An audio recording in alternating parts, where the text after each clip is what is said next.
उपजिल्हा रुग्णालय देगलूर येथे अवयवदान रॅलीचे आयोजन दिनांक 5/8/2025 रोज मंगळवार उपजिल्हा रुग्णालय येथे अंगदान जीवन संजीवनी अभियान योजनेअंतर्गत फेरीचे आयोजन करण्यात आले। 3 ऑगस्ट ते 15 ऑगस्ट या कालावधीत आरोग्यमंत्री माननीय श्री प्रकाश आंबेडकर साहेब, श्रीमती माननीय मेघना बोर्डीकर मॅडम, आयुक्त आरोग्य सेवा आयुक्तालय यांच्या सूचनेनुसार महाराष्ट्रात अंगदान जीवन संजीवनी अभियान रॅलीचे आयोजन करण्यात आले। 3 ऑगस्ट हा दिवस भारतात पहिली हृदय प्रत्यारोपण शस्त्रक्रिया करण्यात आली होते, म्हणून हा दिवस भारतात अंगदान दिवस म्हणून साजरा केला जातो। माननीय जिल्हा शल्यचिकित्सक डॉक्टर संजय पेरके सर, RMO बाह्य संपर्क डॉक्टर राजाभाऊ बुट्टे सर, ACS सहाय्यक जिल्हा शल्यचिकित्सक डॉक्टर पांडुरंग पावडे सर, वैद्यकीय अधीक्षक डॉक्टर नरेश देवनीकर सर यांच्या मार्गदर्शनाखाली हिरवी झेंडी दाखवून रॅली सुरुवात केली।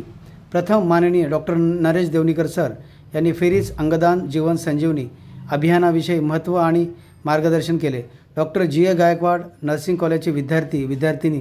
व वैकुंठवासी धोंडा महाराज देगलूरकर यांच्या कॉलेजचे राष्ट्रीय सेवा योजनेचे विद्यार्थी आणि विद्यार्थिनींनी रॅलीत सहभाग घेतला। या अभियान रॅलीत उपजिल्हा रुग्णालय देगलूर येथील ज्येष्ठ वैद्यकीय अधिकारी doctor Anil Thadke, doctor Vishwanath Malshetwar, doctor Sachin Gaikwad, doctor Sachin Jamkar,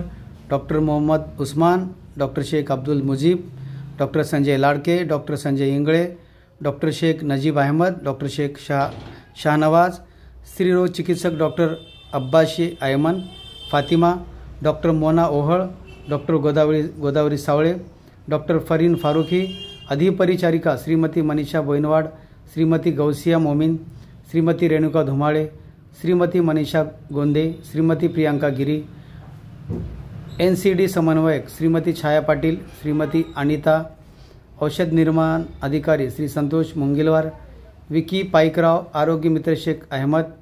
वैकुंठवासी धोंडा Maharaj Deglurkar कॉलेजचे प्राचार्य श्री प्रकाश पाटील व सर्व प्राध्यापक, डॉक्टर GA गायकवाड नर्सिंग कॉलेजचे प्राचार्य आणि प्राध्यापक, RKSK चे श्री रमेश जाधव, संदीप गवलवाड, श्री कुमार रावसाहेब, श्रीमती सुरेखा शिंदे, श्री सुरेश सावते, श्री मोरे दिगंबर व उपजिल्हा रुग्णालय देगलूर चे सर्व अधिकारी, स्टाफ, कर्मचारी इत्यादी यांची उपस्थिती होती।